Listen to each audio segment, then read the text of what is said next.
Welcome to the beautiful city of Adelaide. I'm Karen Martin.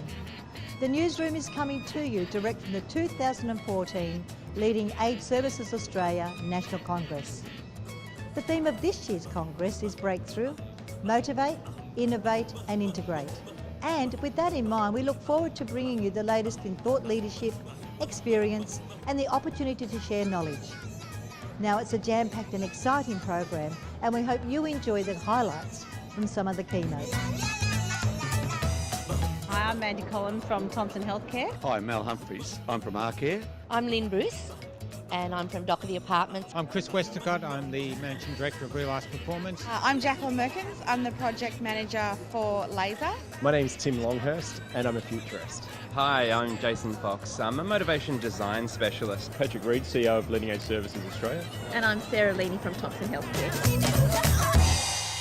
So with the conference theme of Motivate, Integrate and Innovate, it's really been trying to look at what challenges we've got in front of us and how we do that in a way that's positive, address the challenges, see a problem, fix a problem. And with the conference content, I think particularly trying to make sure that people can learn it today and use it tomorrow in their practice. Okay, well, our project is here to build the capacity of both providers and consumers to implement consumer-directed care. So we've just recently done a series of workshops with aged care providers around the country. And I guess there are a couple of key messages coming out of that. One is that CDC is a shift in culture and not just a new set of rules, so people need to be prepared for that. That when they're doing CDC, they need to decide their service model before they start doing anything else. There are lots of systems challenges, but they really need to involve their consumers and their staff in working out what their model's going to be, and they need to market test that. Today my keynote was about how the world's changing and where the opportunities are. And one of the key ideas is that I used 3 trends to convey my ideas. The first trend was the power of small. The second was the barriers are collapsing. And the third is the wisdom is in the group. And the point of all of those trends, all of the stories that I shared, is that doing a lot with a little, changing things that we have traditionally felt we had no business changing, and tapping into the wisdom in the people around us and relying on the smarts of people outside of our organisation is how we can innovate and find better ways to do things. I think it's a really good opportunity for people to become educated and get more knowledgeable about aged care, and that's my wish, is that we have professional and well-educated workforce. One of the things that I really like about this conference is its depth. It's not just skimming across the top. We're getting some real meaty material, which is really great. My wish for the aged care sector is one voice, has been ever since, and we need it. Today I spoke about crisis management and really reflecting back on my experiences from the Quakers Hill nursing home tragedy and also the bushfires of last year. And really my key messages were that a CEO needs to take leadership in these times of crisis and really rely on the values of the company to get through what at the time seems insurmountable but can be worked through if you really put yourself firmly into your values and you rely on those to get you through. Some of the challenges we're facing at the moment would be recruitment of adequately skilled staff.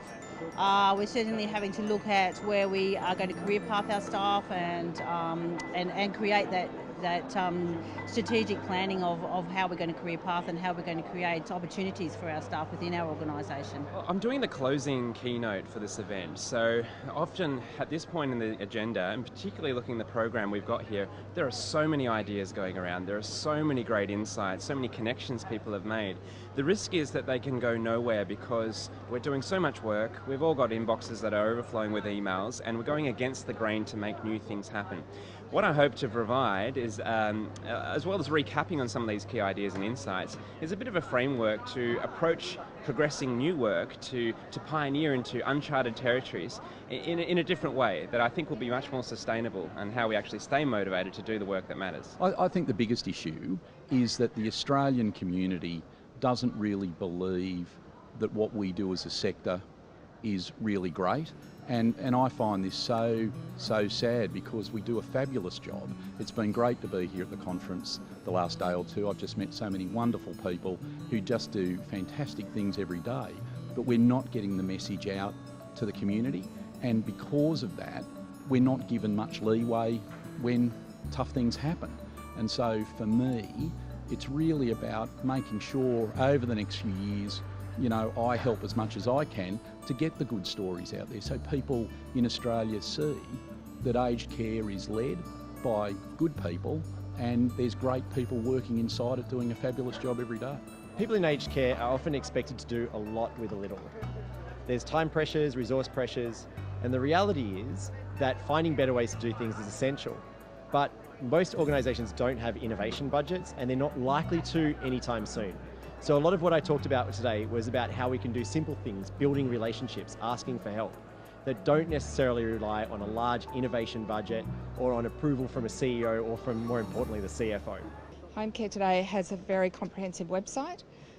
One of the key tools that people are finding very helpful is the organisational self-assessment tool, which is linked to the standards and the guidelines. So if they work through that, they'll work out where they're up to in terms of their CDC implementation. They're doing that before they come to our workshops, and then we're helping them with the issues that they identify.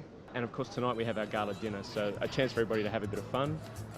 And one thing I've learnt in my couple of years in aged care is that they like to have fun. So that's a nice wrap up to the day. And then tomorrow, our last day, very exciting. We have great speakers, again, to get them ready to return to work and take the excitement that I think that is aged care into the future back to work, and help the staff and those who were unable to attend to feel the vibe, but also to learn from them as well. So it's been an exciting few days.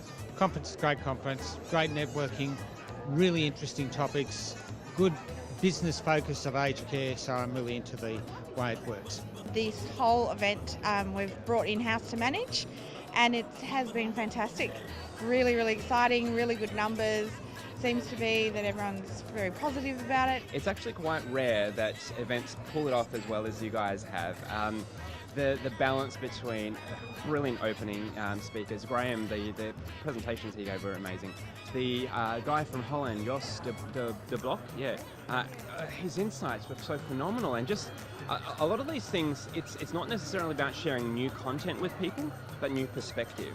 And even from outside the industry, I've gained a whole heap just sitting in amongst with you guys. It's been phenomenal. So next year we're holding this conference in Melbourne, October. We're still trying to work out themes, but at this stage it will be Melbourne. It will be at Jeff's Shed, so the convention centre in Melbourne. Look, and we're hoping for a big crowd. We had more than 900 here this year. It's 2,500 people over 2.5 days.